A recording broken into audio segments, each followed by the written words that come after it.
bit of time to sort of introduce our speaker, Wolfgang Lehmacher, who is German. We only recently met.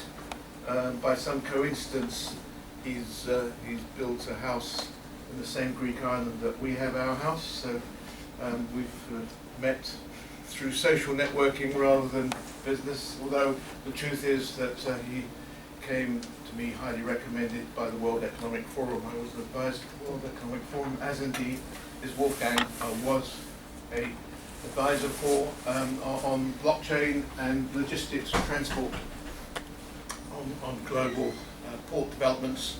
And I've asked him to come and give a talk because A, it's about a field I know absolutely next to nothing about, which is not difficult actually, but anyway, in terms of blockchain, and in terms of ports and development and impacts of ports on cities and regions, it's so important, and yet actually by and large city and regional planning, even transport planning courses, don't spend too much time on ports, and yet many cities actually have flourished on the basis of their history of port development.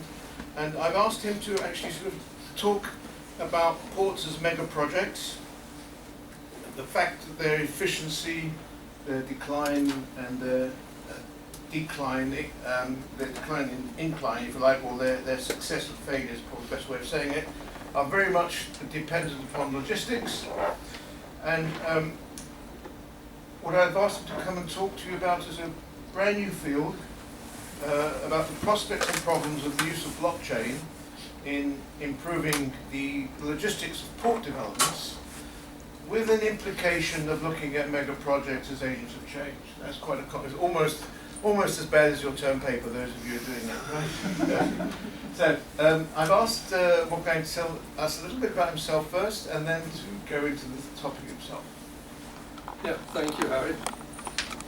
That was a long agenda for 60 minutes. Yeah, I was born in Germany, and I fell in love with transportation and connectivity between continents. That's why I ended up in the space of transport, logistics, supply chain. I started after school. In Germany, we make our Abitur, right? And I started to work, and then I did an apprenticeship, and then I tried it from there. And then I realized I need a bit more, and studied business administration. And fell straight into a management career, which kept me busy for about 20 years. Worked in corporates, mainly in line management, innovation projects, expansion. My last role was with French Post, where 11 years were running the international expansion project. Career in the global arena of a national post that set up an international business. I went into consulting and widening the scope from transport logistics into more suppliers, automotive, parts manufacturers, Chinese and Western, who were seeking routes to market in different continents. And then I was asked by the World Economic Forum whether I would like to help them for a year. I stayed 4.5 years, but in parallel I did a bit of other things. I wrote a few books, tons of articles and a few papers, and I will come to the blockchain paper. And yeah, now I'm having my focus mainly on startups, and I do this because it's wonderful after all these years with corporates to see what startups are doing. And I have been working with startups for the last 10 years. So I started, in fact, after my corporate career, but there is a big learning curve from where I started, where I set up businesses and supported businesses which were very traditional, but that all didn't really work because you need a lot of capital to build this, and So very naturally, I ended up in the whole tech space. So these are startups which support certain parts in the supply chain, whether it's a last mile, whether it's a marketplace, etc. So this is where I'm coming from, and also why I have some insights and should have some knowledge.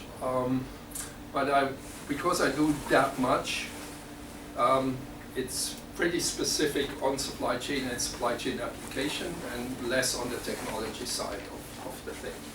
So the task given was so massive that I broke it, in fact, in 4 parts. And I thought, okay, there is a ports and logistics piece to it, and that's really my passion, because there I spent 40 years. What I did in that space is a different story.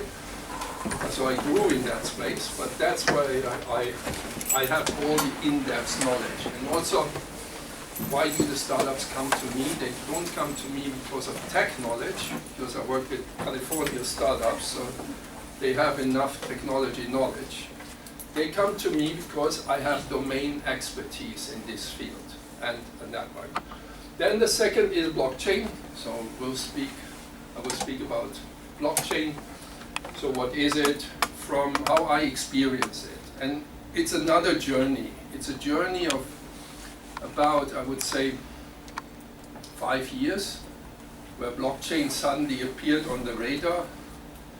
And yeah, we had discussions over lunch at that time, mainly with financial services people. So will blockchain change the monetary system? Will it change the banks as we know it? And then I wrote an article about blockchain in trade. Then I got a call, can you write a paper on blockchain for ports? And this is how you make a name, right? You start somewhere in a new field, and then people just contact you, and then I wrote quite a bit about that topic. Then in the title, in the task is Megaprojects, and I speak regularly about the Belt and Road. And Belt and Road is the largest ever area development or economic development project. It's the Marshall Plan of our times. And it has 2 components to it. It has a rail component and it has a port component. And yeah, I accumulated a bit of thinking around this, and also that there could be a crossroad between Belt and Road and blockchain. And at the end, there are mega projects, and this is more about what could blockchain do to certain elements of mega projects. The road. How will ports and how will logistics systems look like? And it's already there. A lot of people speak, it's another hype. A lot of people speak about ecosystems, so we're talking about business ecosystems, about collaboration across a certain area or field. And we believe, and I believe, a lot of people believe that business value will be driven increasingly by ecosystems and not by companies anymore. Although there are clearly dominating or close to dominating players who have their space as well. But then time compression.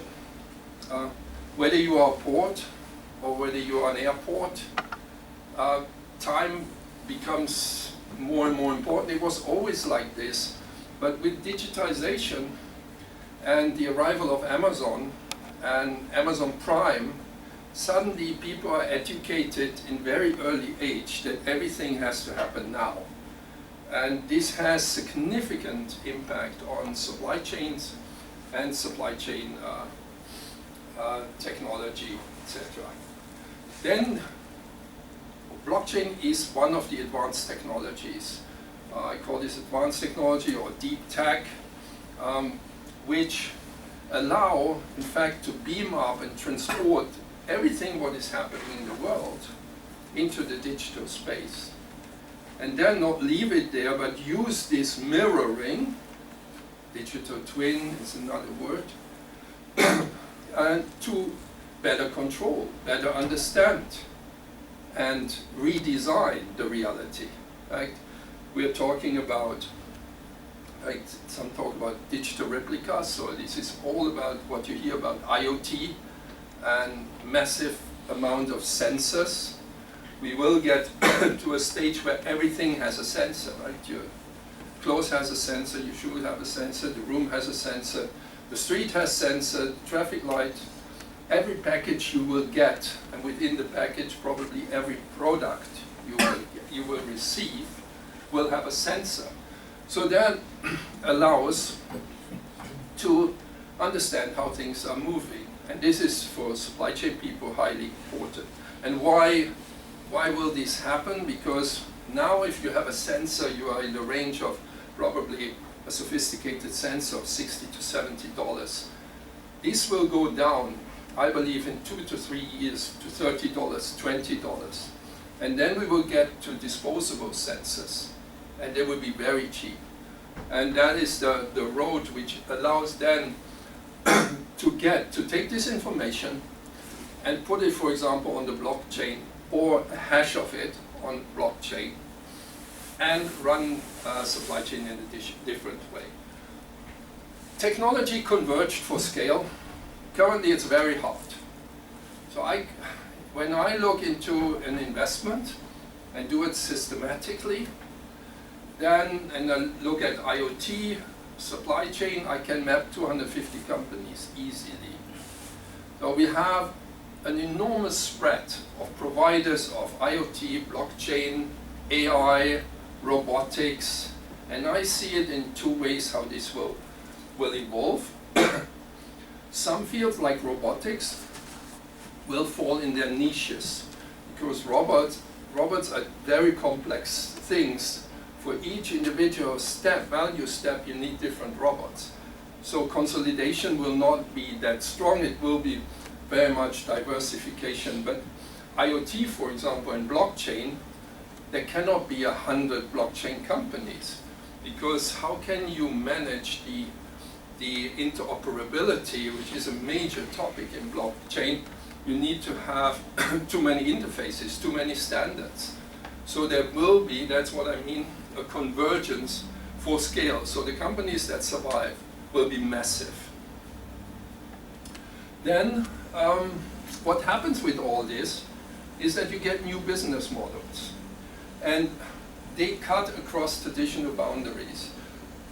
When I started in the field of logistics and transport, about 40 years ago, it was very, very clear this was transport. You move goods, but today you can also be a financial services company as a transportation company. You can be a retail company as a transportation company. So one of the biggest logistics companies, probably the biggest, is Amazon or Alibaba. They are logistics companies, they are supply chain companies. So this is what I mean, and this will accelerate. We are still thinking very much in silos, but it is important. Silos are good, right? You can protect it, but you need to be open to other things. And the last point is, in fact, my really point of happiness, that clean supply chains will arrive. So this is about CO2 emissions, other emissions, water, clean water. So I'm on this topic for almost 40 years, and this is the first year where I see something really moving. And this has happened with COP, with the Paris Agreement, COP21, but also what happened after. I was very frustrated after the Paris Agreement because aviation and ocean shipping were excluded. And but what happened was that it took not long that aviation, ICAO, cut agreement, and then IMO, the International Maritime Organization, had no choice. So they came to an agreement. So what happens in IMO, in shipping, is that 1st of January, sulfur dioxide has to be cut significantly. And this means you have two choices. Either you use different fuel, or you use scrubbers. So, and this is, we talk billions of dollars investment suddenly and cost increases. And I had never thought that that would happen. But the discussion has shifted from this is all expensive, technology is expensive, to okay, if I put this on a pair of Nike shoes from China, we talk $5. So that cannot kill the whole thing. And suddenly the industry is moving. Where did the whole industry come from, and when comes blockchain and other technologies into play? So the industry is relatively young, after World War II, very fragmented. The industry was very important in the whole globalization enabling. Then it came to consolidation and specialization, so integrators emerged, FedEx, DHL, and all these things. And there also, for the first time, came technology with track and trace, scanning, etc. Where we are now, we are in a phase where we discuss, since a few years, increased integration and synchronization of the supply chain.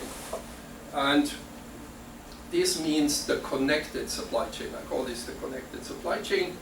And to connect a community which is not trusting each other a lot, here you have again an angle for blockchain, because it's a very competitive environment, low margin, you know that from construction probably, and therefore people don't trust each other, because if somebody skims a bit of the margin, you might reach the end. So we are in that phase, and I see this as a preparatory phase for what I call supply chain or logistics 5.0, which is large-scale automation. We see in ports automated terminals. You read this a lot. About 0.7% of global ports are automated, or terminals are automated. And why this?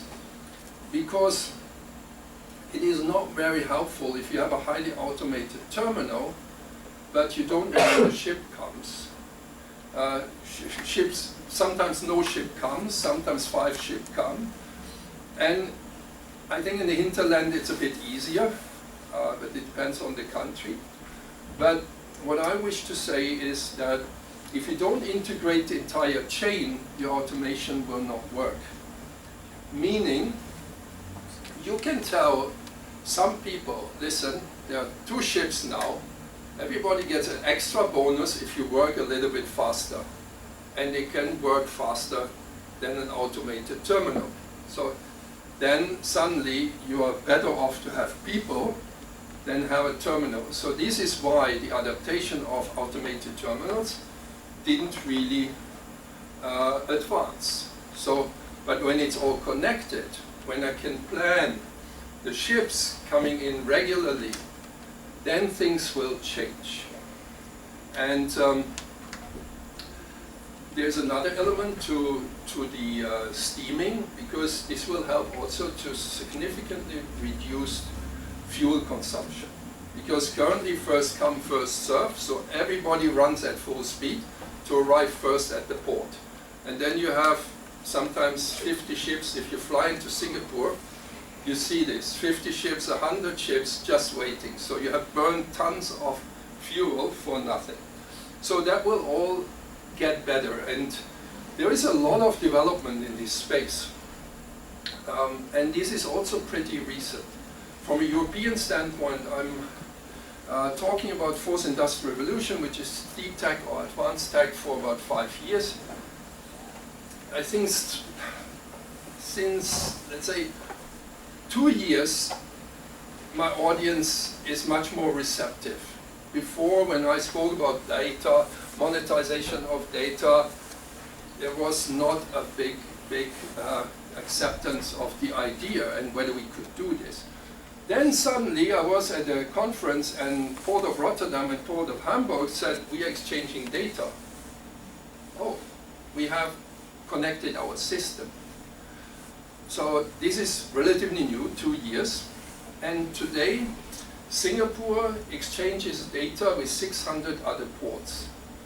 So suddenly there is an awakening, and exchanging data is connectivity.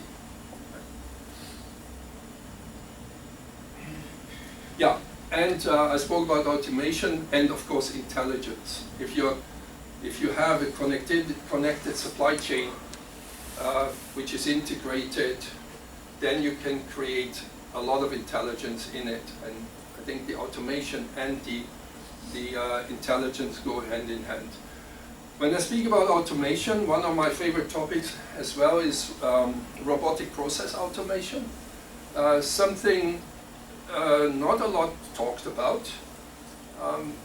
I have been on endless conferences where we talk terminal automation, but very little about process automation. But process automation, according to Gartner, more than 70% of corporate accountants will use some kind of process automation in 2020. So this revolution has already happened without a lot of talk about.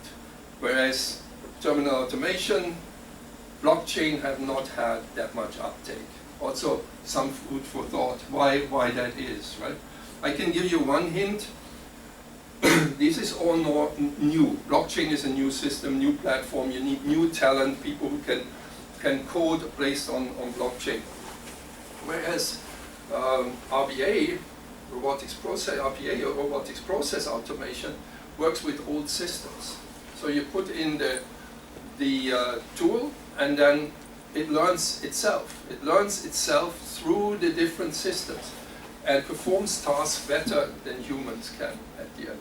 So this is the reason. Then they put on better, and it works 24 hours, right? 24 hours, 7 days. Of course, some social implication and thoughts as well, which come with this. So on deep technology, when I think about these deep technologies, we tend to think blockchain, IoT, AI in isolation. But most of the solutions come in stacks. This is in San Jose. It's in fact the Flex Pulse Center. Flex is one of the 3 top players, former contract manufacturer, now tech company. Everybody is now a tech company. I could speak about that as well. I gave an interview where I said that logistics companies are not tech companies, and they should not now try to recruit 25 data scientists or worse, 2, and try to do what Amazon does. But this is a company which has created an entity which helps them to build their tech tools. This is Elementum in Singapore, and it's an AI company. So Elementum did a lot to support this system. What is this? This is touch screen. It's about 5 times this wall, and from there, with the help of 2 things, which is IoT, advanced manufacturing, so that they build also their own production machineries equipped with sensors, so they monitor their global manufacturing. And then they have enriched this with big data and use this. This is not a decision-making room, this is the data aggregation room. And they play this back into the entities, and jointly they take decisions. If they see a typhoon coming from the Philippines, they decide whether they leave the production in southern China, or whether they move the production into India or Mexico or even California, where they all produce. So dependent on their analysis, and they do this collaboratively with the with the people. So there is no blockchain involved here, but it is IoT, big data, small data, operational data, called small data, IoT, AI, that's it, in fact. And it's amazing, so if you have the chance to go there, definitely an experience. They produce iPhones, for example.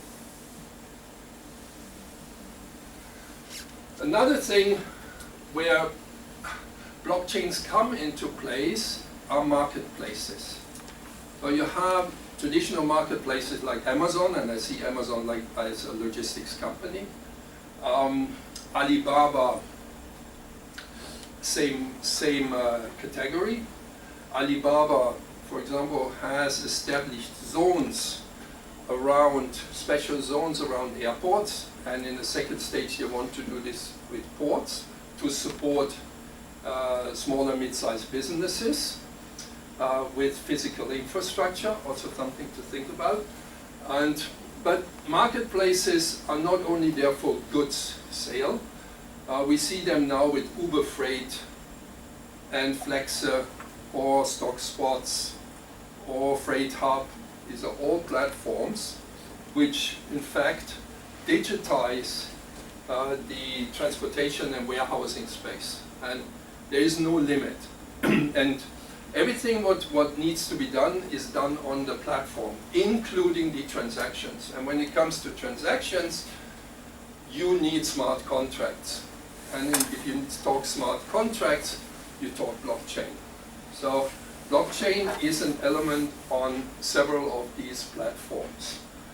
And they are not only, and this is one of the things which I always underline, it is not about what I myself say, digitizing warehouse.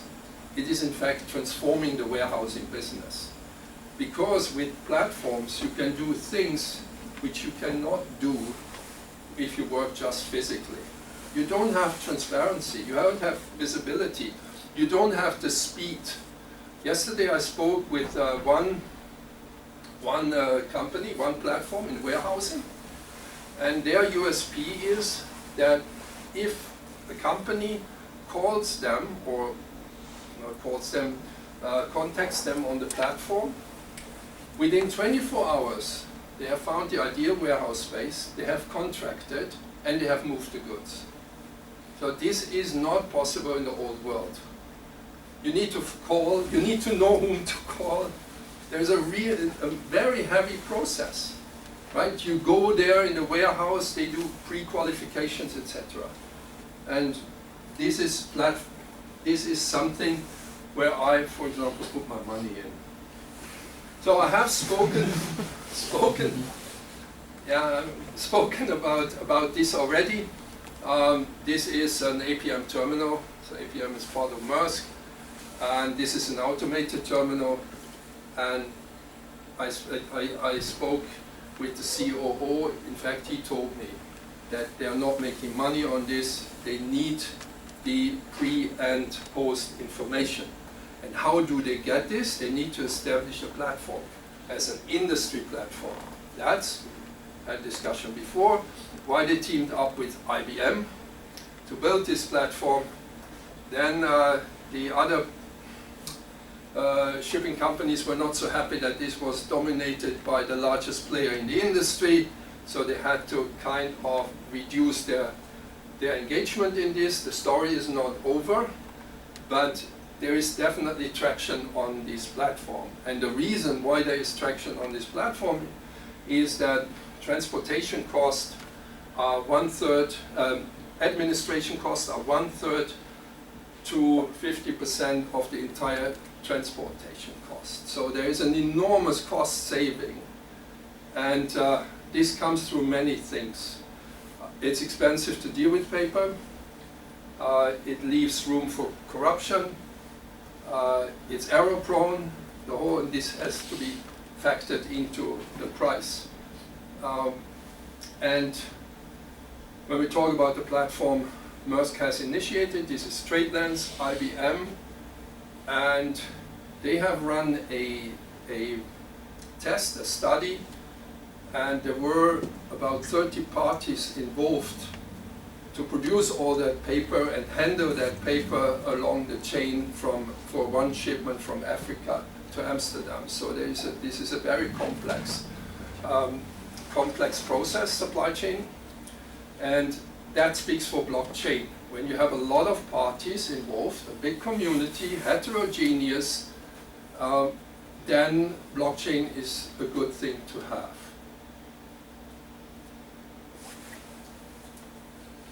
So when I talk about automation at the World Economic Forum, we had a study on autonomous vehicles. And it was interesting, I cannot remember really how many it was, how many interviews we did. But let's say about 5,000. So massive consumer study. And what came out was that people, when they think automation, they think environmentally friendly. So that came as a surprise to me. Maybe in hindsight, when you hear it, it's maybe logical. And there is some reason behind this. Because automation allows you to optimize your routes. So whether it's last mile routes, whether it's network, whether it's sailing routes. But I also, this is also one of my favorite topics, because Maersk made that statement that automation and working on optimization has brought them 10% ahead of the industry average. But that will not help them to reach Paris climate goals. This is why they have launched a project together with Lloyd's Register to understand what could be done, and the future for Maersk lies in sustainable fuel. Sustainable fuel is for them alcohol, ammonium and methane. And when we think about all electric vehicles, where there is the enormous hype, I'm always saying that we have so many cars on our road. If we rebuild them, we create a carbon footprint, we need centuries to compensate that. And the energy is not always clean what goes in our electric vehicles. So we also make the bet when we go on electric vehicles that the energy sector decarbonizes, which is in some countries a possibility, and in others still a long shot. But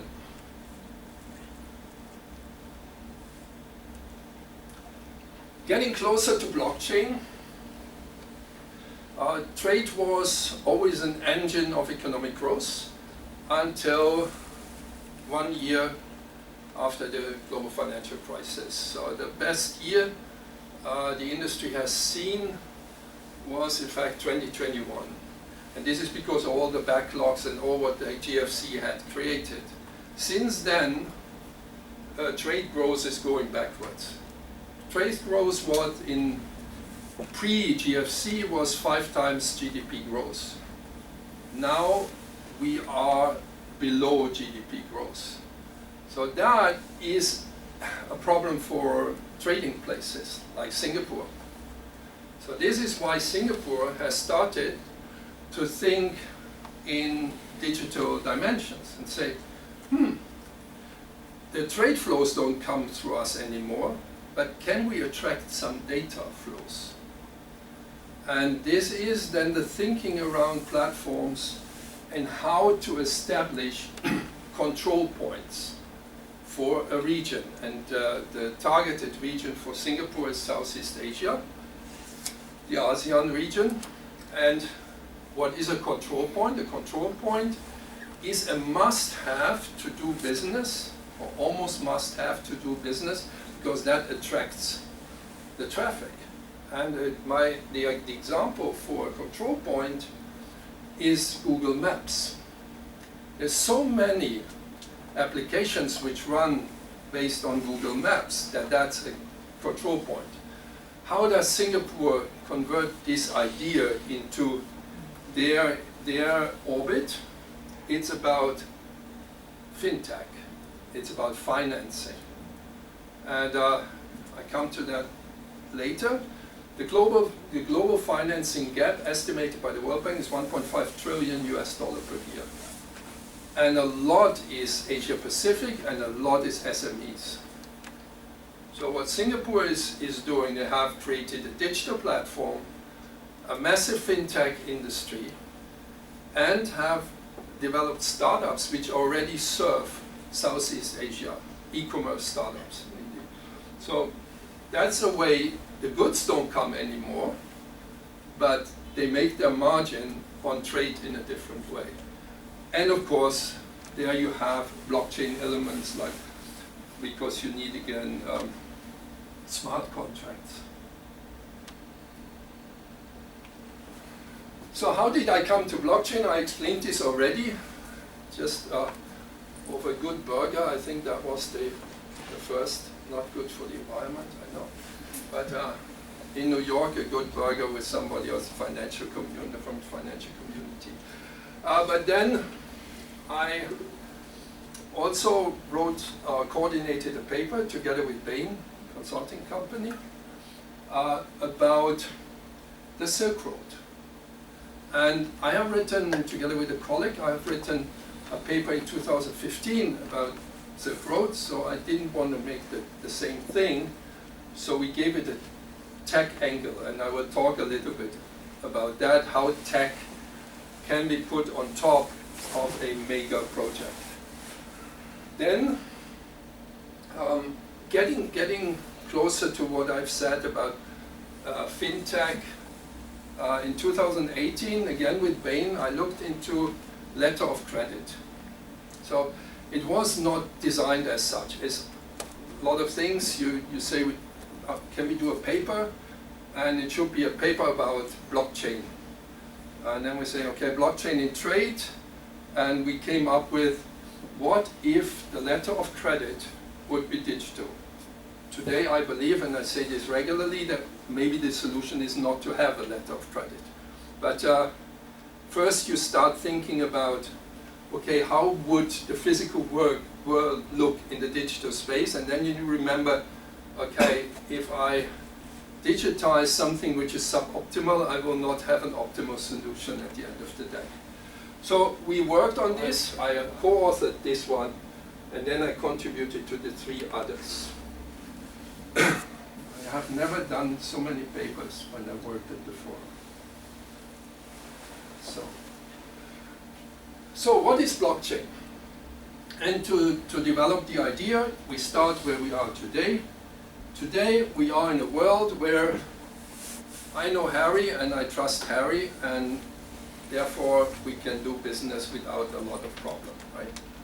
But I don't know anybody here in the room. So therefore, I think we need a contract, a lawyer, a bank, whatever, a neutral party which we agree on something, not a lot of fees involved, probably 0, everything is fine, can be instantly here, you have bank, you have terms of operations, you have fees, etc. It becomes much more cumbersome. And the big companies, in fact, operate very well here because they have the buying power, they bring the fees down, they dictate their rules, etc. But when it comes to smaller players, this is not a world which is easy for them, especially if you are an African exporter dealing with a UK importer. So there, people came up with the blockchain, which is a shared ledger. It's not, you have your books and I have my books. We have one book. That book is distributed. And we are a community. We are part of a community, and the community validates what is happening there. And a point to make is, it's not that people are then more reliable, but you can enforce your rights much better.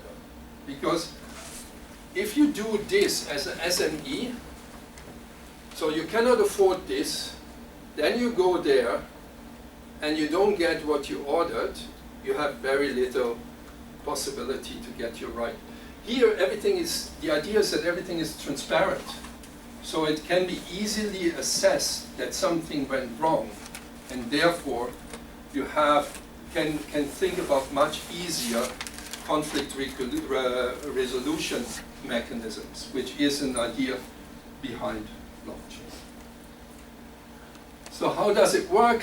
That's, I think, the most shown example to show how blockchain works. Somebody wants to send money. He says, I want to send money. This is the amount. Then it is shown to the community. The community said, yes, okay, this is the money. We have all registered and taken note, enforcement idea. And then, and there is, of course, due to the community, there are people who might know. I might not know you, but she might know you, and she is part of the community, and she said, no, I don't tick this box, right? Or I tick this box. So there is a self-regulating element in it, but it has its limitations when you think about the global scale, right? And we are talking, when you talk about SMEs, we're talking about millions of companies. I think Southeast Asia is 3 to 5 million SMEs. I think it's even more, but you talk millions of companies. The economy is also some misconception. We think the economy is made up by Siemenses and Tesco's and Airbuses, but this is not true. The majority of companies are in fact family businesses. Good, so this is how it all works. Looks very simple. Governance is complex because you have to set up a governance framework which is the set of rules based on which this works. So when people have agreed, it comes to a chain, and this is, so you create a block. The block is attached to a chain. This chain will change with every block you add to this chain. So which makes it so robust. And therefore we speak about a technology which has or contains immutable records. I always say be careful with this. In a certain environment, yes, and I come to this. But first it's all a question of speed in this system. Because the immutability is created by the distribution mechanism of the ledger. So the ledger is maybe on 1,000 or 10,000 computers shared. So to manipulate the system, you need to change the ledger on all computers, and more or less simultaneously, because otherwise people compare, and then you see that there is something wrong. But if you can reach a speed where you can change all ledgers at the same time, which you can do to two things. First, you have supercomputers who can do this, and we are not yet there with quantum computing, but that's the quantum computing is the enemy of every encryption, because you have the same issue there. So, and the same is the ownership of the nodes. So these computers are called nodes, and in some networks, some people own 60–70% of the nodes, which makes manipulation, of course, much, much easier. But I'm a fan of blockchain, so I'm just saying that you should not just take this for granted. So immutable is not for me the key thing. The key thing is decentralization. So, which means we have to think a little bit where the world is going, the digital world, and the tendency of the pioneers is to become super giants and with the tendency towards monopolies. We see this with Amazon, and you run into a lot of issues like antitrust, competition law, which have not been resolved, these kind of questions. So people think about what could be the counterpart of this, some call them even Death Stars, of these monopolies, digital monopolies. And this is a peer-to-peer trading on the SME level, and to have the ability that everybody can engage into trades without having to work with Amazon. They promote my product, they put it in their warehouse, they organize the last mile, they organize the payment, but at the end, they determine maybe my margin, or they might even take the products away from me by offering something better. And they have all the data. So the idea of blockchain is democratization. So you democratize the way you do business, but you can think about also that you change the way democracies work, etc., the way monetary system works. So that's democratizing of money. What we think about it, we talk always about blockchain. And blockchain is a subset. Blockchain is a subset of distributed ledger technologies. And this is why I always say it's a distributed ledger. There are other technologies which are distributed ledger technologies, but the most prominent technology is in fact blockchain, also to cover this. And I always prefer to use distributed ledger technology, but somehow everybody writes always blockchain. And then first paragraph, we will use distributed ledger technology and blockchain simultaneously. But it's just because it's known. So what it also means, decentralization is the purpose, the core purpose of blockchain. If you don't decentralize, blockchain has no purpose. So which means also that if you are an enterprise, why do you need blockchain? To create trust between your employees? I think then you have a different problem, right? That brings me to, and I have no slide for this, to the categories of blockchain. You hear a lot about open and closed, private and public blockchains. So an open blockchain is a public blockchain, and there are two types, a permissionless and a permission blockchain. Meaning permissionless is public, permissionless, everybody can read, everybody can write in this blockchain, and everybody can change the status. Then you have public, permissioned, and this we discussed today, how democratic processes could be organized. You could use it, it's public, so you have a full access, the whole public has access. You only make probably a chat, because it's permission, that it is really a citizen of that country. But then, okay, you put your passport number, it's checked and access. But then you have other levels. You might have limitations where you say, everybody can read, but only a few people can really write something on this. Yes. Then you have the closed system, and there are two. Under closed, there is, I don't call it private, I talk about enterprise, and I don't believe in enterprise. It's closed, it's your company, you want to have a blockchain, explain me why. Or it's a consortia. It's the automotive industry that says, we as the automotive industry want to have a blockchain, it's only for automotive industry companies, and we want to do something with it. For example, have a full transparent automotive supply chain. That's the purpose, let's build this. And this is the classic differentiation and matrix for blockchain. So, I said, there is a lot of discussion about immutable records. I think that are a pretty thin ice.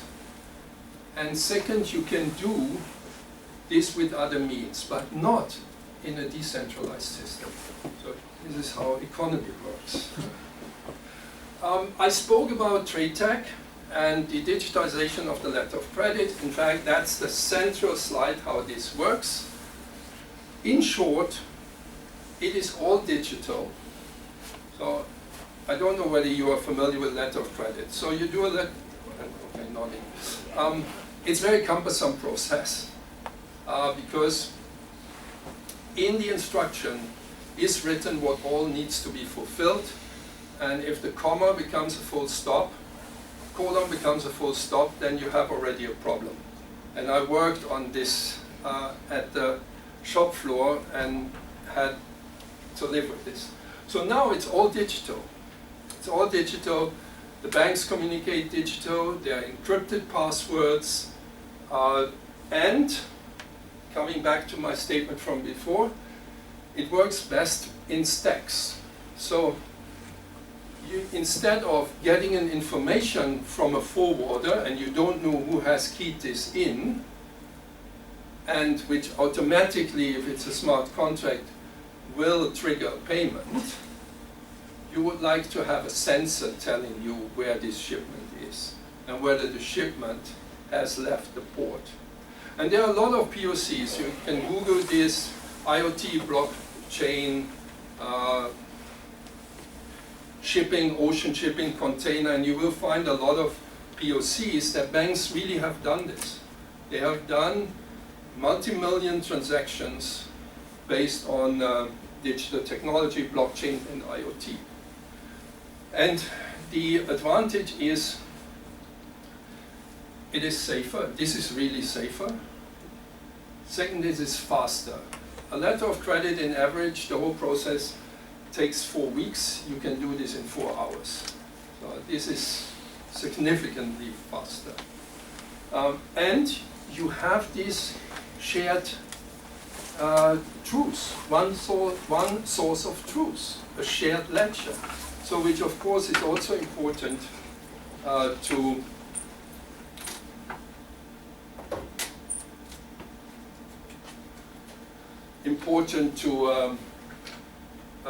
know. So this is when I talk about stacks. So when we looked at this letter of credit, we found that all these technologies in different phases of the process can be used and play a role. OCR, artificial intelligence, advanced analytics, again RPA, IoT, and blockchain. This shows how this all works together. It's not one technology. In nowadays, it's about stack solutions. Global trade identity. It's another example where blockchain might help. This is the second white paper we wrote and I contributed to. What is behind this is that a company needs an identity in the digital world. Currently, large companies, they have to key in or establish about 5,000, 10,000 profiles every year. They have to maintain them. This is massive admin work, error-prone, etc. So the idea is here to create an identity, could be a tax number or a business registration number, to use a global infrastructure. This is trade single windows. These are customs clearance data warehouses, simply said, or communication interfaces. You connect them globally so that you can transport and communicate the entities. You have a platform which is in fact could be a trade lens platform, a trading platform where everybody puts in data, puts in documents, digital documents, and you have blockchain to make sure that people trust in this. What is important is that you have a neutral partner operating this, because identity is like a passport. Right?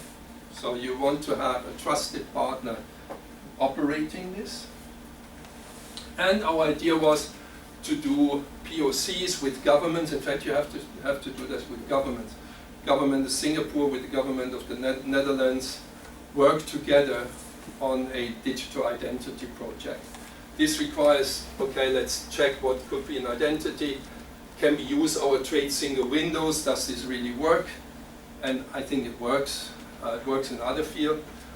Merged trade lands and other platforms, what are the pros and cons? Can we use this? Do we need something new? And is blockchain the technology which ensures that people trust? Coming to trade lands. Trade lands now, they have probably more than 50% of the world shipping lines on the platform. So that is a success. How this plays out at the end, I don't know, but it gives end-to-end visibility dependent on how much data you get, and there are data gaps clearly, and it helps to digitize. Belt and Road Initiative. I keep it very short. I love the Belt and Road Initiative. So it was thought as a connectivity project. There's two corridors. One is the land bridge. It's in fact rail. And the other are seaports. A lot of discussions around it, and I can give a 2-hour talk about it. I believe it's a defensive mechanism of the Chinese. It's not offensive. They need to have corridors to export their goods and get their people fed. And that's why they try to get hold on strategic points and secure them.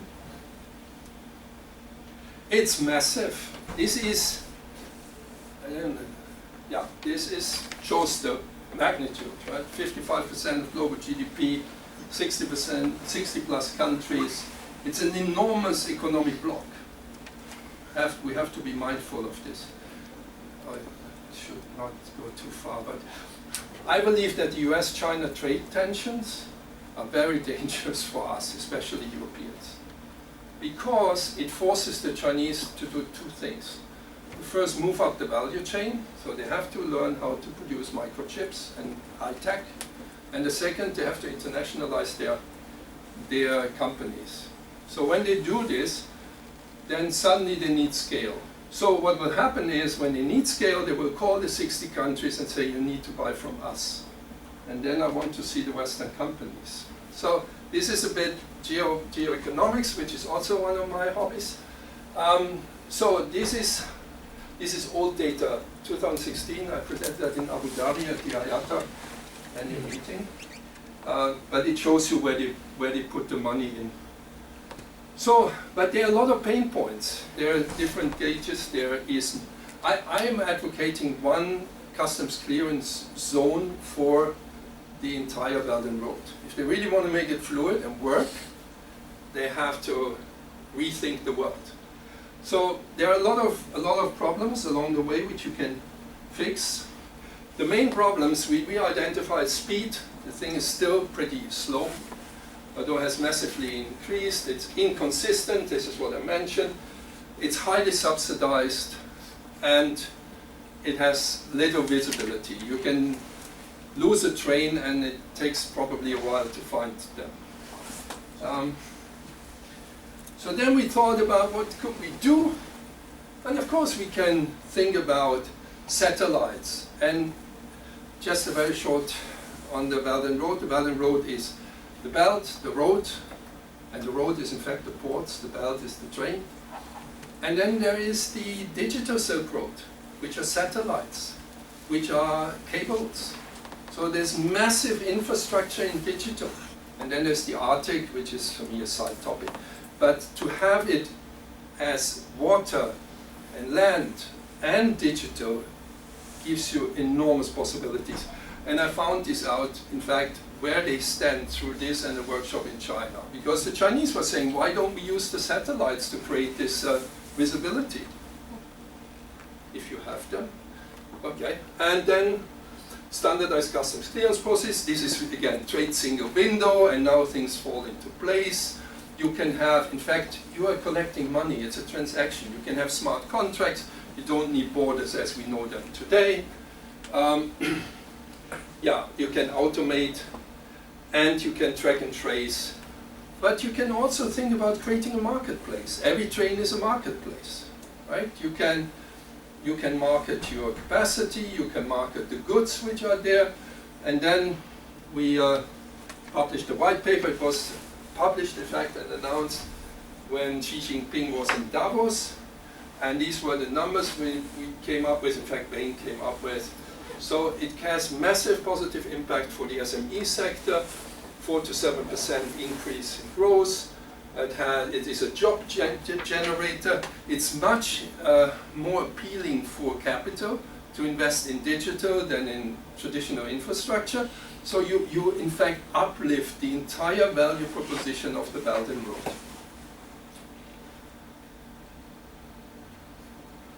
To finish it up, so where could it fit into construction? There are multiple areas. So, of course, when you think about mobilizing resources in an ecosystem, that fits to the sector. Traceability or auditability, definitely.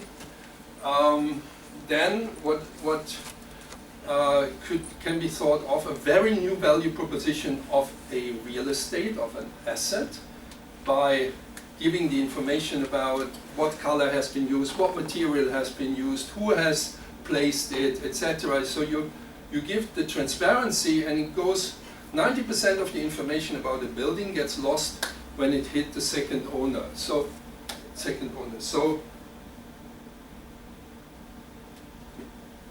rise of the ecosystem, I spoke about that.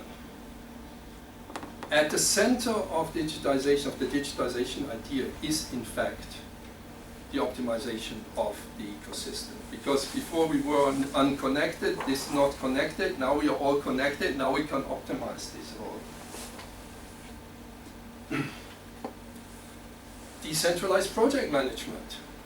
You have multi-layer supplier groups, they can organize themselves. Below, it can be a whole system.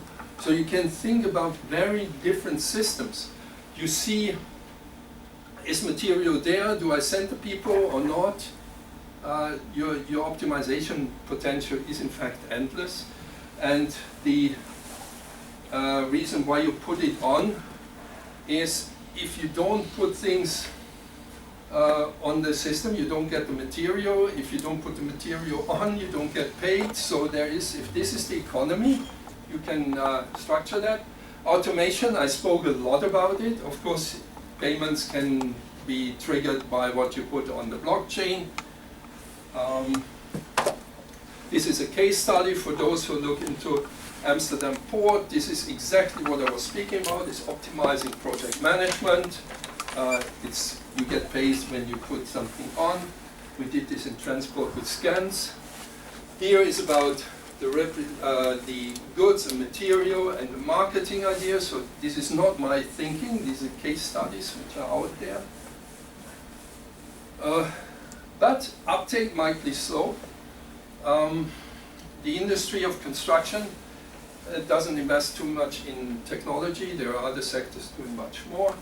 And blockchain as a whole system is not capable to handle so much data, so you need hybrid systems.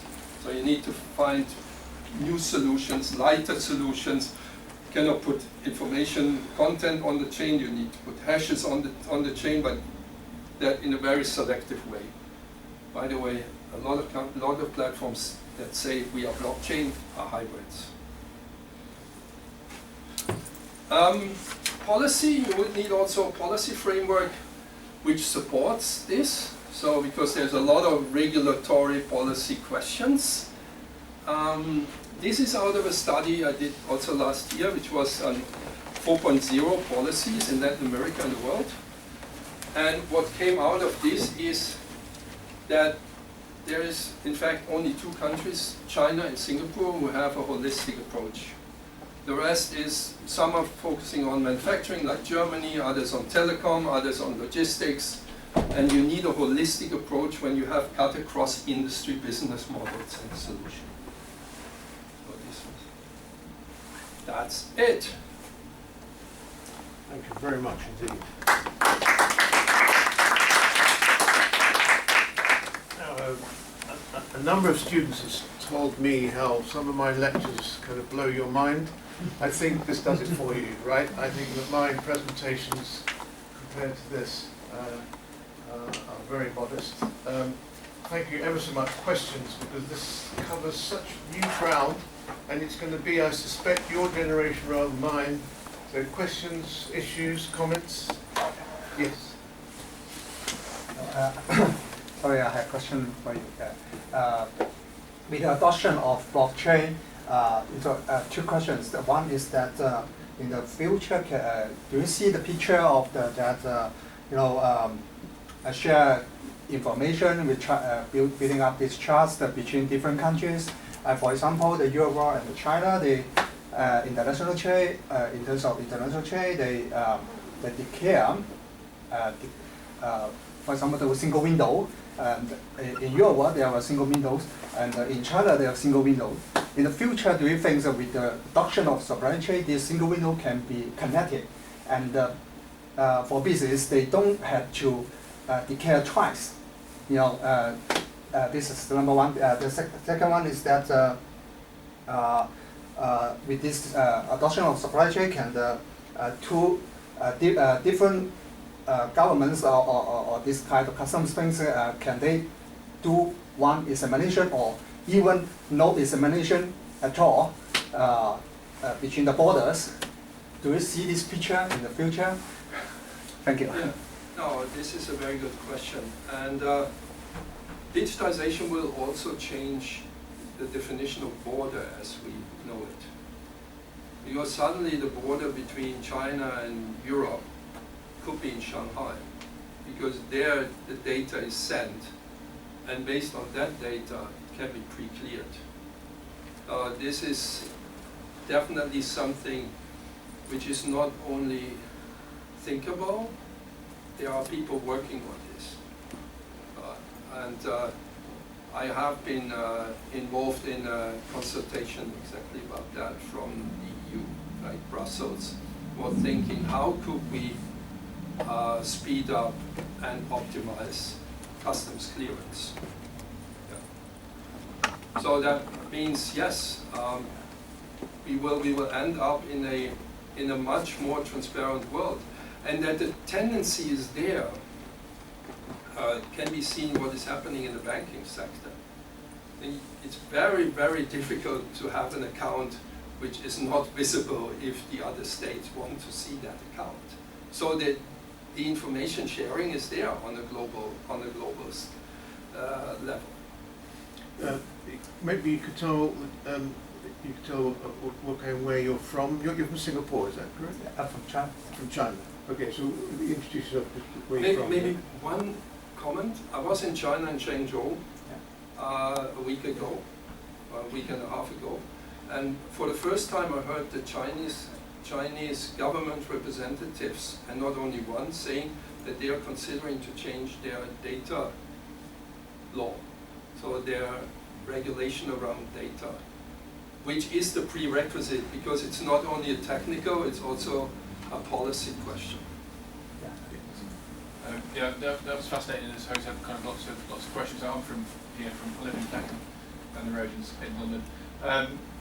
Questions about you mentioned kind of the ecosystem that's grown up around shipping and the businesses involved in this, in the technology that you've mentioned, and then also about the growth of, you've got the existing big technology and warehousing distribution companies like Amazon and Facebook and all the rest of them. Questions, do you think those ecosystems that are growing up, are they kind of, because there's lots of, as other people have said, there's lots of different types of ecosystem. You've got predator-prey ecosystems and you've got symbiotic ecosystems. Do you think that there's the need for regulation and the call for regulation will get to the point to break up those larger companies that will potentially just go around squashing all the smaller ones and driving out competition and then kind of taking larger profits than are their due? And then how does that tie in, if there is a push towards regulation, how does that tie in with what you were saying about potentially with Belt and Road in China potentially creating effectively a new trading block that's not contiguous, but is kind of spread around along the Belt and Road, and how those two kind of forces could kind of meet and react to each other? Does that make sense? That makes a lot of sense. It makes a lot of sense, and shows also the ambiguity in our world. So first is, when we speak about the digital giants, there are clearly different narratives, right, and different views. If you speak somebody in the US, there is currently very little interest in regulating them. And when you look into Europe, you have a different picture. And so Europe will do regulation on this. And we have seen this also having an impact on US companies with Microsoft. When Microsoft wanted to enforce their video viewer, what is that, 10 years, 20 years ago, the European Union broke that idea, and then it was valid globally. So, but you're touching on another point, which is one of my favorites. It's that Europe should not only look at customers, but also at competitiveness. Meaning, for me, Alstom and Siemens could have been the Airbus for train and for rail, and that didn't happen. And I think that is not the best outcome of that exercise. Because if you see, and I don't know who of you have been in China or going regularly to China, if you see what is coming up there, we need to have big companies that can compete with these Chinese players. And this is not because I'm very China friendly, but you know, we need to build our industry 4.0 as well. So that's on the big companies. On the other hand, you heard me also saying that I'm a supporter of SMEs and family businesses. And why that? Because that is the job generator. These big companies don't create a lot of jobs. They automate. So, yeah. Yeah, I mean, that's an interesting question, and I was interested in your answer because we have got a dichotomy here, haven't we? Yeah. In the sense that Europe, if we like, the bastion of social democracy, by American standards, very left-wing, structured and regulated in a way that actually is designed to promote competition, because we have our state aid regulations and God knows what else. So all of the regulation is there to encourage competition so that capitalism can work properly and we can squeeze extra normal profit out of the system, and so that we only get normal profit in the sense of legitimate returns to entrepreneurship and so on and so forth. So promoting, defending the capitalist system by saying we need more regulation and we've got to control these big companies. America, the so-called bastion of capitalism, doing exactly the opposite, trying to create bigger and bigger and bigger companies, saying that we mustn't regulate these companies, we must allow them to plunder wherever they're located, and not necessarily to pay the taxes in those countries and to pay their taxes wherever they like. It's an incredible political dichotomy. I think the analogy with China is a bit difficult, because the thing about China is it can have the big companies because, you know, they're heavily subsidised, they're supported by the state.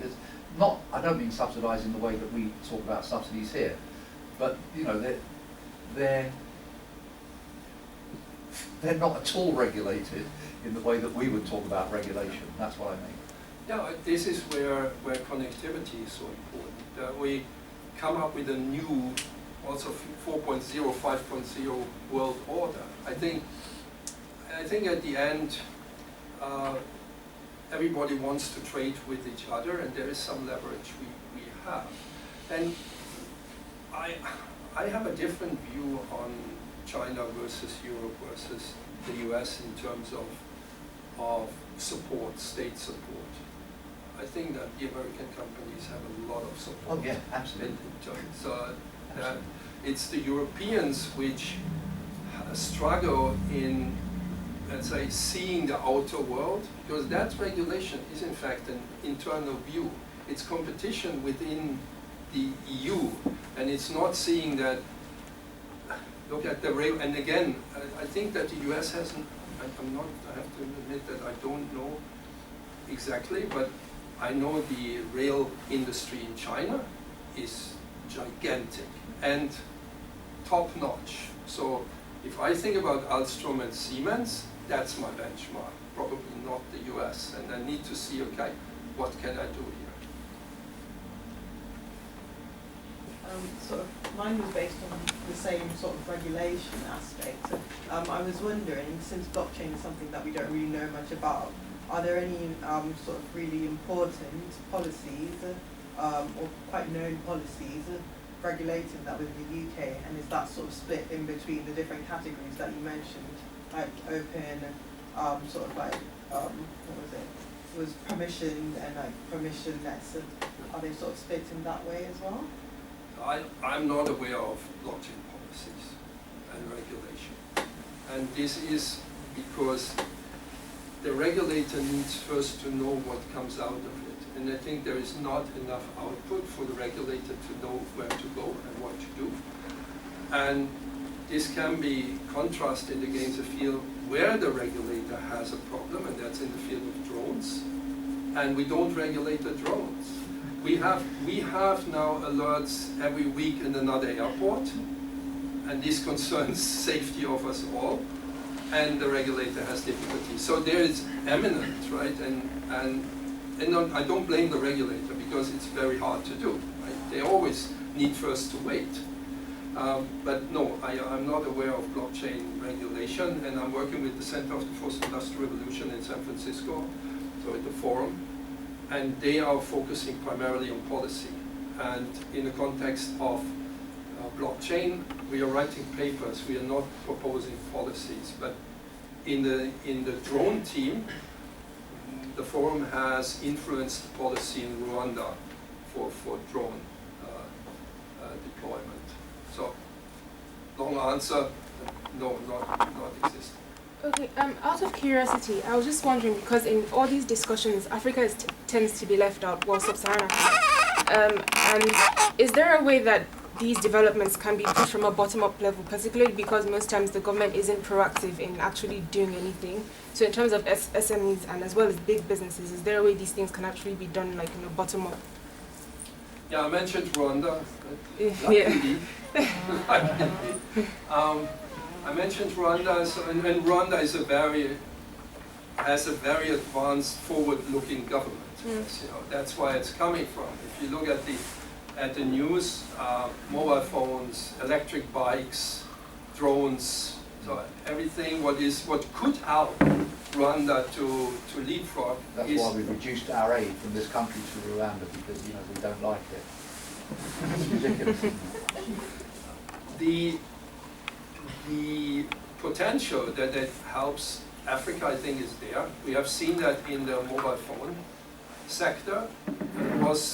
Africa was the country that has used mobile phone to leapfrog and didn't do landlines at all, right? So, and then it was Kenya with mobile banking, and they were pioneers in this.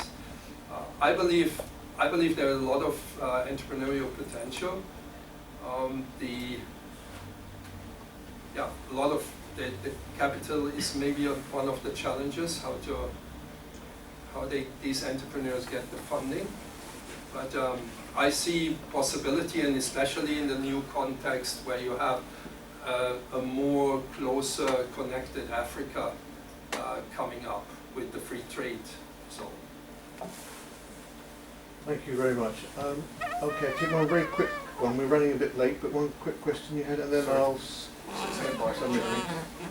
It feels like what's needed now is that what happened after the Second World War, and you mentioned the Belt known as the Marshall Plan, that where you had Bretton Woods and the IMF and the World Trade Organization, the World Bank, all these organizations were set up that have kind of managed the rules for the last 70 years for international trade. Is it really a bit of a tipping point where it needs a similar level of kind of foresight from kind of the big trading blocks to set the rules for the next 50 or 60 years. So it's done in a way that leads to kind of good trading patterns and good behaviour and tackling climate change, and not done in a way that could potentially erode the fight against climate change and the kind of push against human rights and that kind of thing. And it doesn't feel that anyone's kind of taking that challenge on. Yeah, because we're living in a different world. After Second World War, there was a unique situation where there were some clearly leading parties which could set the rules. And I'm not so sure that in our times the rules can be set as it was the case then, because it has to be much more dynamic. It has to be, and for me it would be good that it's a bit looser, because I think we're going too narrow. If I think about my own country, Germany. Germany should put in, as it has 30 years ago, more capitalism instead of more regulation. So, yeah, we need a new framework, but that will not come from one country. It comes from the willingness to, for example, Europe and China to come some kind of new next level modus operandi, and then take it from there. It's probably also with policy now much more about experimenting and allowing and giving space instead of finding the rules for everything. I believe the world is too complex for this. There is also, we have a level of complexities we can hardly regulate this, so we have to rethink completely how we regulate. Thank you. I'm going to raise a number of points, some summary, and then just pick any point that maybe you wish to respond to. I wasn't going to raise this, but I will raise it in response to your comment. I would argue that the Belt, this is just an opinion, the One Belt One Road initiative is much more like the East India Company, the British Empire network, than it is of any Bretton Woods agenda. But just take that away, thought.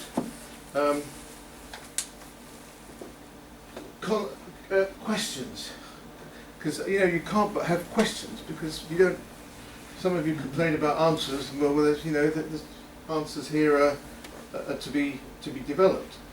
But questions: are we experiencing here in the smart city debate as well what we can call an optimism bias in connectivity?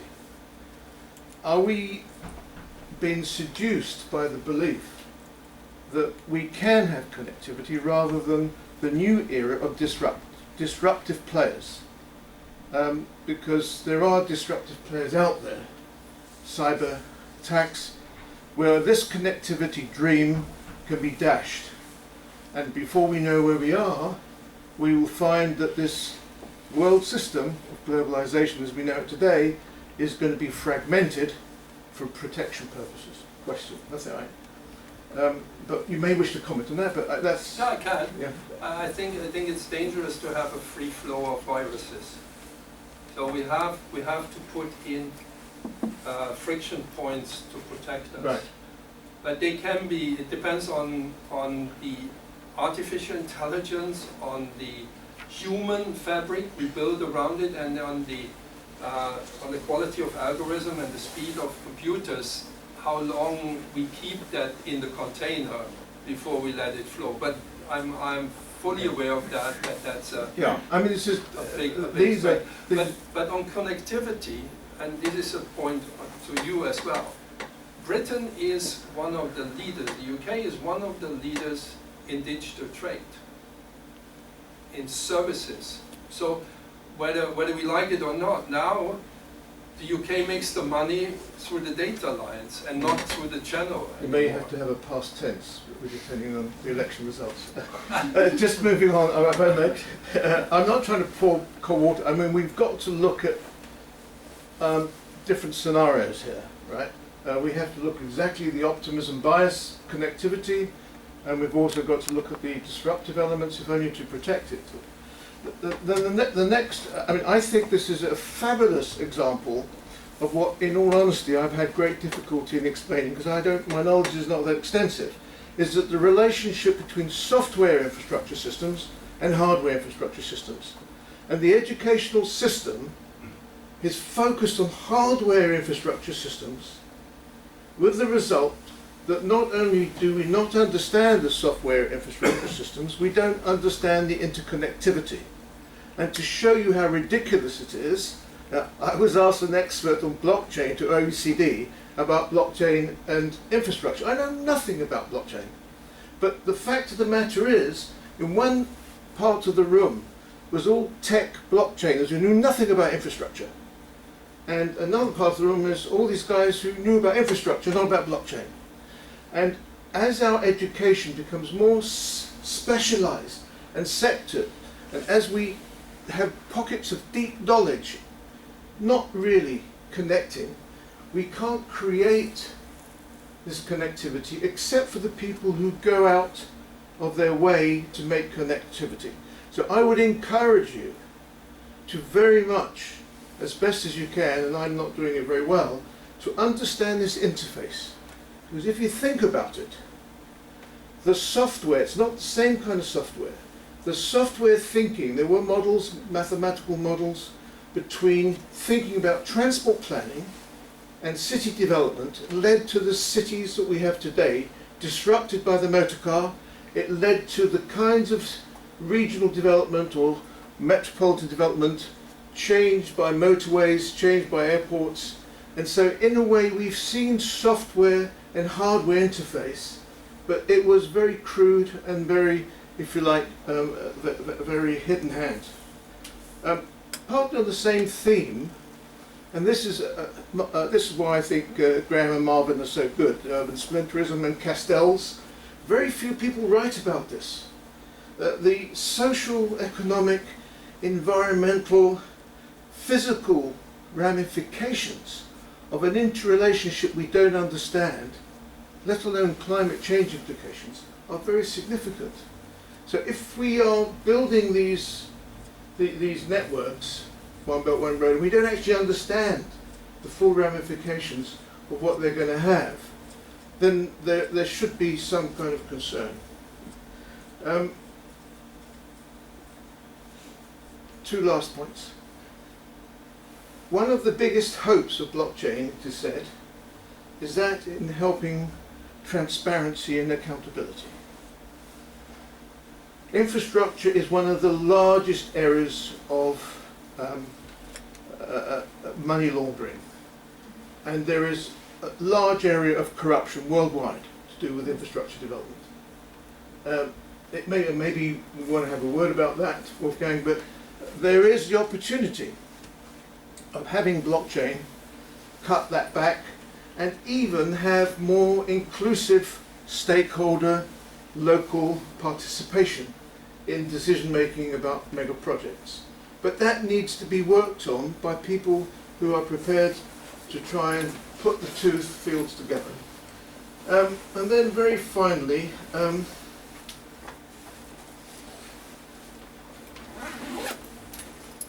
yeah, it has to do with this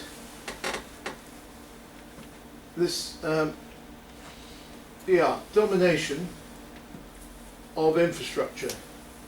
I think infrastructure mentalities. We are seeing now, I think, and I'd like to ask you too, a challenge for the mentality. It's basically been an Anglo-Saxon mentality, even though it comes from Europe, but about how we appraise, how we look at infrastructure.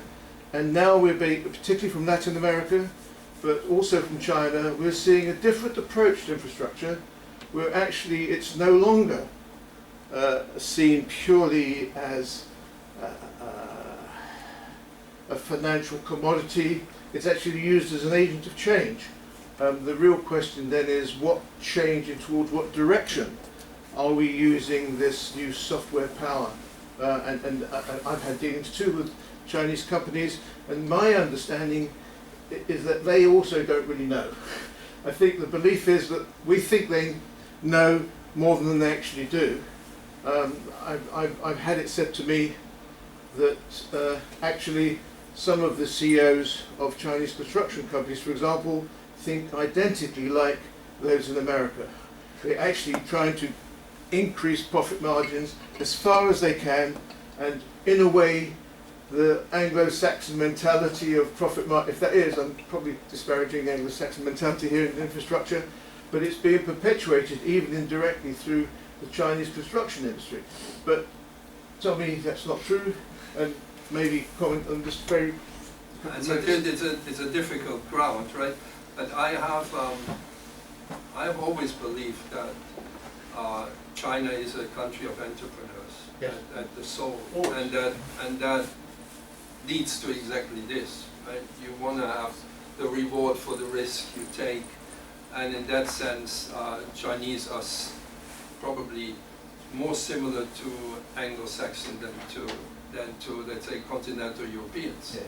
I want to just make from a very different angle, a comment on the hardware and the software. I'm of the opinion, when it comes to Germany, for example, that Germany should stay a hardware champion, because you need a hardware champion. There is still the hardware below the software. And Germany is not the country where Alibaba nor Amazon was born. No, nor Google, nor Apple. So I'm advocating, in fact, in Germany, continue to produce the best engineers in the world, let them produce hardware, and what is industrial IT, the Germans are not bad. So get better in this, and then connect to the platforms which Germans probably anyway cannot build. And the supermarketing front end, which Germans are just by DNA limited in doing this, right? So what I want to say is, each country needs to define based on their strengths what they want to do and where they can fit, and not. Mercedes-Benz wants now to be a mobility provider. Maybe even some people think that we don't need to build cars anymore. I think that would not be a good solution for a German company. But that's just my 2 comments on this. Thank you very much. We are over time, but I wanted to thank you ever so much. I think this was terribly exciting, so insightful, and a lot to think about, to say the least. Okay, thank you ever so much, Wolfgang. Thank you.